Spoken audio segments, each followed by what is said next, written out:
everyone. My name is Jacqueline and Anita Cousins, and I'm here to present you with yet another wrestling review. Today I want to talk about Friday Night SmackDown, July the 3rd, 2020. Matt Riddle comes out. 2 weeks ago, Matt Riddle runs against AJ Styles. He says it's an honor to be on SmackDown. He says it was an honor to be on SmackDown. He says it's like,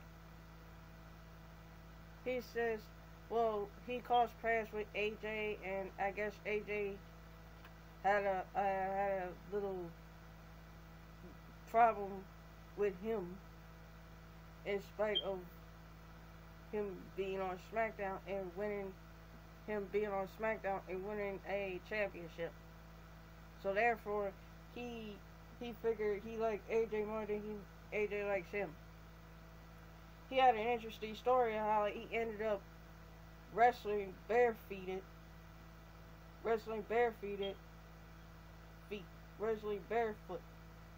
When Matt Riddle was a kid, he went on a vacation with his parents. His house had an indoor pool in it. But then he went outside in the snow. I think he went to Wisconsin Dales for a vacation. I don't know. So he went to go play outside in the snow, and after he'd been outside for so long, he went inside to put his feet in the pool. Then come to find out, his feet got frostbite for him playing in the snow too much. So he told his mom, and she took him to the doctor. They almost got him amputated, like they was gonna cut his feet off. But luckily he pulled through, and therefore he'll never wear shoes again, because every time he puts them on, he gets the same burning sensation.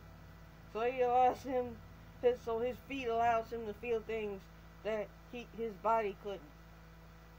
King Corbin comes out. Matt was like, he tells Matt, I know why you never wear feet, because you're an idiot. Corbin says last week, and I didn't think Corbin heard what this man says. I don't think he cares.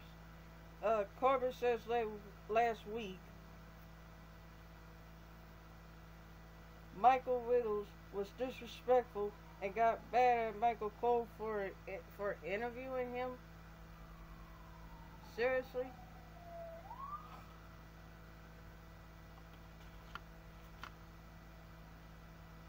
So King Corbin is known for disrespecting The Undertaker when he had a tribute towards his retirement. So King got ganged up on Jeff Hardy, Braun Strowman, and Matt Riddle in New Day. Corbin got what he deserves. Matt Riddle is ready for a fight. King Corbin did not wrestle him, but then choose Morrison to face Matt Riddle. So it's Matt Riddle versus John Morrison with The Miz on his corner. I figured he would have The Miz. Then Matt Riddle hit King Corbin with his flip-flops. Riddle kicked out. In the meantime, Matt Riddle won. So after the match, AJ Styles attacked him from behind, and Gulak saved him. And then there's AJ Styles versus Gulak. Daniel Bryan is on Zoom complimenting on how he's looking good, and he has much technique. He was talking about Gulak. Daniel and I think AJ Styles was holding the game. Daniel also says he thinks AJ Styles was holding the game when it comes to Gulak. He also stated that Gulak takes advantage of AJ Styles whenever he goes for the most most high-flying moves. So Daniel chose Gulak to be his coach because they both have something in common. I mean a lot. They have a lot in common. So Daniel Gulak is versus more technique than Daniel Bryan. So Daniel says that Drew Gulak has the heart and just doesn't give up. I'm sorry, but AJ Styles won. Then there goes to Bayley and Sasha. They come out with the production room. They were working on a special project that would put last week's tribute to Undertaker to shame. They claim that the goal creates friendship. Okay, but what goal does that make y'all? There's more to a friendship than just money and fame. So, you claim you better than Trish Stratus, Lita, and John Cena. Well, I guess Sasha Banks, I remember Sasha Banks was the 4-time I'm champion and 2-time tag team with Bayley. I guess Sasha could pass on that, but Bayley, I don't know. She's two times. She's a former Raw Women's Champion, and she's now 2-time SmackDown Women's Champion, and now 2 times tag team champion. So yeah, they're getting there. They ain't there yet, but they're getting there. But Trish Stratus, on the other hand, 2-time champion since Charlotte Flair, since 2010, since October the 11th, 2019. But Trish Stratus is the 7-time women's champion in the Hall of Fame. John Cena, 6-time World Heavyweight Champion, 2-time Hall of Famer. I don't know how John Cena was the 2-time Hall of Famer. And Lita is 4-time Women's Champion in the Hall of Fame. So Bayley and Sasha, they getting there. So Alexa Bliss, Nikki Cross comes out. They give Sasha Banks credit to the accomplishments. They give Sasha and Bayley the accomplishments. So Alexa Bliss and Nikki Cross came up with their own skit of how successful they are. Then they told Sasha and Bayley that they sound ridiculous. Nikki Cross says she got a heart to win the SmackDown Women's Champion. Bayley laughed at her, but Alexa slapped her. Straight up smack her in the face. Sasha immediately puts Bayley in the match with Alexa. So it's Alexa versus Bayley.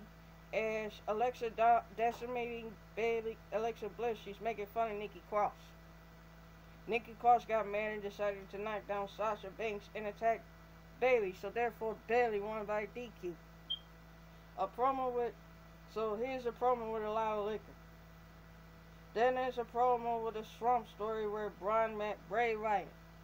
Where Bray Wyatt turned Braun into a monster. Have him break people apart. They're both planning on going back home to finish what they started with each other. Then it's down to Kofi Kingston versus Shinsuke Nakamura. So Big E and Cesaro both got kicked out of ringside. Cesaro started by hitting Kofi Kingston. Big E went right after him for that. So that's how they both got kicked out of the ring. And this Big E laugh that Big E did, he sounded like the Joker. Interesting. Shinsuke and which the part is interesting is that Shinsuke Nakamura Kofi on the ropes and sides pull him off his ropes. That's the part that's interesting. And then Shinsuke Nakamura won. Cesaro pulls out a table. He comes out. Then he helps pull. Then Shinsuke helps pull out a table. Big E comes out to the rescue. And that's that. Sheamus presents a toast to Jeff Hardy in the ring. So in the ring there sits a bar of liquor and a bartender. Jeff Hardy comes out and calls out Sheamus. Sheamus shows up at a big screen. I guess he's afraid of Jeff Hardy, as I would call it that. So Sheamus tried to tell Jeff Hardy about his problems. His problems is facing reality over other than alcohol and drug and injuries and whatnot. What reality is that? Pretending to be someone he is something. Pretending to be something or someone or something he's not. What's there to pretend? Sheamus points out the alcohol, saying this is the solution to your problems. Alcohol, really? The man just got out of rehab.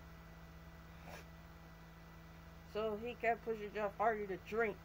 Even his bartender was handing him a glass of wine or champagne, whatever you call it. So Jeff Hardy took a think and think that he was gonna drink it. And to think that he was gonna drink it, he poured on the bartender, then hit him in the bottom with a wine. Last but not least, he did a dive on the bartender. That's that. That's SmackDown, July the 3rd, 2020.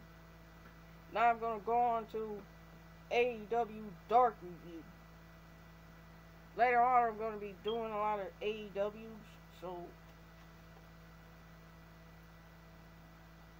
it's July 7, 2020.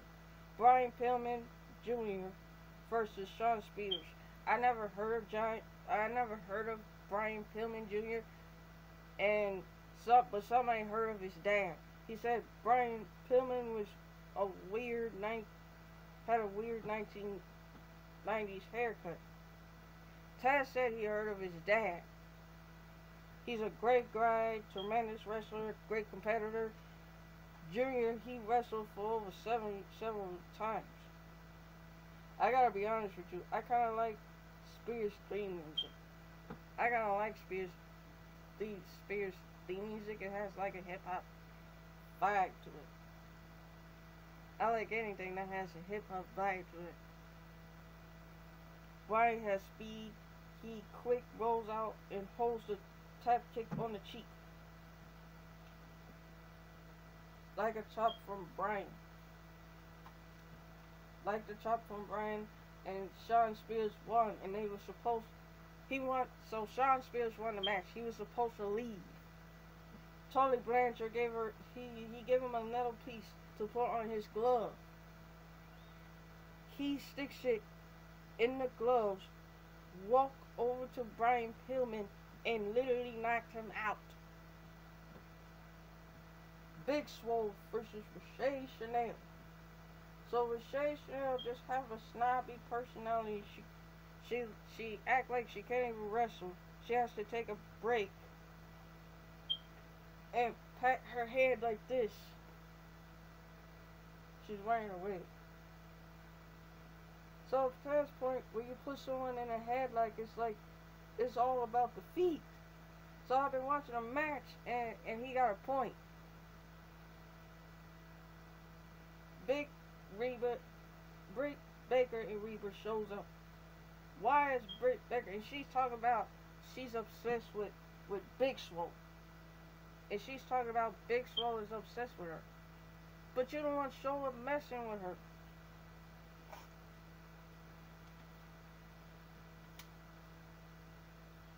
Now Ricochet Chanel can actually wrestle. Big Swole won right after the victory. She goes after Brett. He and Regal skedaddle. She and Regal skedaddle. I think I want to know what I think of this Shay Chanel character is that she reminds me of Shanae from Martin. I was looking Martin when I was a kid. She reminded me of Shanae. This is what, but she got a Gucci bag, probably a gimmick infringement. Since somebody wants to call everything else gimmick infringement, but here it is. Now we're in Brandon Rose, Allie does an interview together. So Fight for the Fallen is around the corner. Okay. Everyone wants to know what is Brandy and Allie stands for when it comes to T-work. So Allie was talking about, Allie brought up Brandy surprising her with Awesome Kong and cheated to win last year. That was last year. I didn't see that part. They was talking about AEW gonna be on TV, but at first I was skeptical about AEW, but then as I watched it, I started to like it. Then as the past, y'all should now focus, but that was in the past though. Y'all should now focus on working together and making this work. Y'all had y'all second victory as a team. They had their second victory before this show. They had 2 victories before this show. Now Allie's complaining about how she's doing all the work, but yet Brandy's doing all the work. Are you serious? Dustin has literally come up there and talked to Allie because she still don't get it. She says, look, I don't know if you noticed, but I can see right through you. He did give her an opportunity to prove that she got a heart. He's like, don't mess with my family. Goldust had a bad history of relationships, and he thinks the same thing's gonna happen to QT Marshall. He has a reason to think that. So this relationship. So Brandy said she don't think they'll have this relationship, but they would like to work together as a team. So it's just basically teamwork, nothing more than that. Frankie Sarah versus Luther. Luther comes out with a Thriller jacket, the red jacket that Michael Jackson wear for the Thriller music video. So SCU, so-called SCU stands for so-called Universal, and it's with Christopher Daniels and Frankie Kazarian and Scorpio Sky. So Frankie Kazarian run. There's no need to explain the details about how he won the match. Joe Alonso, Brady Pierce. He's a 4-man tag. Joe Alonso, Brady Pierce, Fabu Andre, and Tony Donati versus Lucha Bros and the Butcher and the Blade. I didn't like that song for Tony Donati. I seen him wrestle twice this year. They gave him a song in the 60s. If that would have been a perfect song if he was dressed up like he was in the 60s. He just wearing regular tights and boots. But they played a 60s song for him. You should look at his theme song on AEW. It was ridiculous.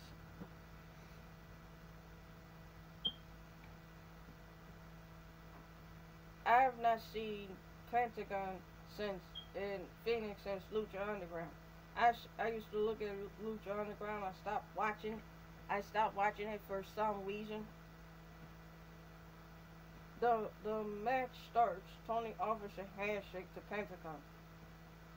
Puts up a sign. I don't know what this is. I don't know what that is. Meaning zero respect with respecto, Cero. I don't know. He's in Spanish or something.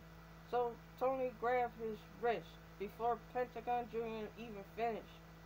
Pentagon takes his glove off and tosses it. Lucha Bros got some impressive moves. Pentagon picks up the win for the team. Will Hobbs versus Orange Cassidy. Now Will Hobbs has a strong physique, but he keeps losing all these matches. I don't know why. So Orange Cassidy comes out with his friend. Orange Cassidy starts the match. He put his hands in his pocket. He always do this. He always puts his hands in his pocket. By putting his hands in his pocket, Will Hobbs walked towards him, talking crap.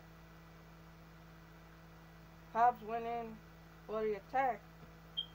Cassidy dodges. The attack,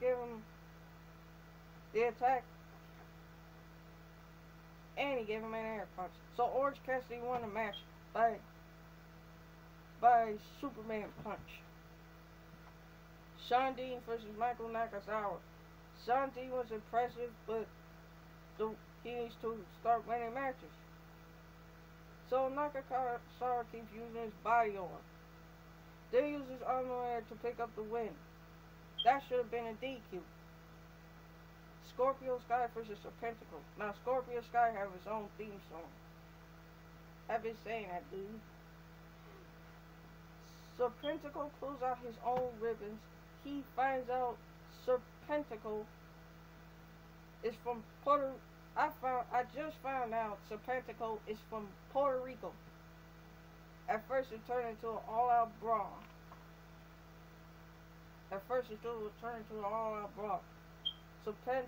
Scorpio picks up the win. Then it's Bradley Cutler versus Peter Avalon. Ever since I saw them, they always lost. What is the point of them being a team? What is the point of them being tag teams if they can't work together? They seem like they didn't want to work together, so even Uno and Stu Grayson are in action. They're come out with a bunch of men. Uno ordered Avalon to lay down, and Avalon tricked him. Stu calls for Uno to come in here, so Uno hurt his wrist for some reason. Stu Grayson ran towards the ring, but his leg gets grabbed by Leather Bates. Stu comes out to confront Leva. Peter comes to her aid, only for both of them to be confronted by the rest of the Dark Order group. Brandon Cutler made a dive on them. Stu does, and Uno won. So that's it for AEW Dark, July the 3rd, July the 4th, 2020. Right, July 7th, 2020. That was AEW Dark from July the 7th. Now I'm going to start off with July 8th. It's going to be a short one. Joey Janela versus Lance Archer. Joey Janela sees Lance Archer carry Scott Sonny Kiss over his shoulders and then throws him to him. Now Joey Janela is all fired up. Sonny Kiss distracting Lance Archer. Joey Janela and Sonny Kiss both did a dive on Lance Archer, the Mohawk Monster. Lance Archer throws Joey Janela through a table. The Mohawk Monster, Lance Archer won. So that match didn't take forever. So that match didn't take too long. Taz have a big announcement. He says that what he's holding is something that's created by decades. That was created in decades. That was created with his blood, sweat, and his tears. It's also a full body of work. He showed everybody that FTW champion. He presented the champion to the baddest SOB in the business, Brian Cage. Taz tells Moxley that he's done. And who's better than Brian Cage? Wow. FTR, Dash, Cash Wheeler and Dex Harwood versus the Young Bucks and versus the Butcher and the Blade. So FTR and Young Bucks versus Matt Jackson and Nick Jackson. Dex Harwood and Cash Wheeler versus the Butcher and the Blade. And the Lucha Brothers, Pentagon and Phoenix. Both of the Lucha Brothers, and any of the highlights of this match. They did a drop kick on half of the FTR. Great teamwork by FTR. Impressive teamwork by Butcher and the Blade. Huge splash on Pentagon, and Pentagon pick up the win for the team.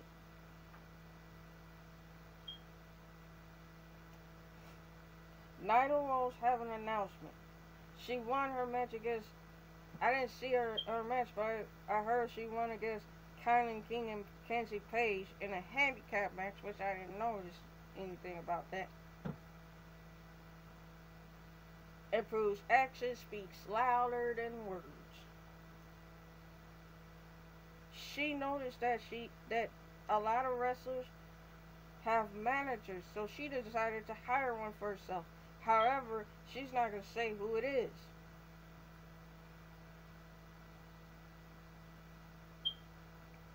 All wrestling managers have a lot in common. They're in it to win championships. Her manager will make sure that she will leave AEW as the women's women's champion again. Then it's down to SCU versus Dark Order and Colt Cabana. I hear that Colt Cabana was in an accident earlier, yet Dark Order forced him in the match. This is what I don't like about Dark Order. At least wait till he gets better. Colt Cabana saved Stu Grayson from the loss. Christopher Daniels got upset and hit him. Colt Cabana picks up the win for Dark Order. Chris Jericho versus Orange Cassidy. Now Chris Jericho and his boy came out with his goons, Santana and Ortiz. They come out with 2 containers of orange juice. Either Santana or Ortiz splashed the orange juice in the face of Cassidy, and best friends finally come out, but it was too late. Beat the crap out of him, but then Chris Jericho won. That's it. That's AEW July the 8th. I'll see you guys later. Love you all, a good night.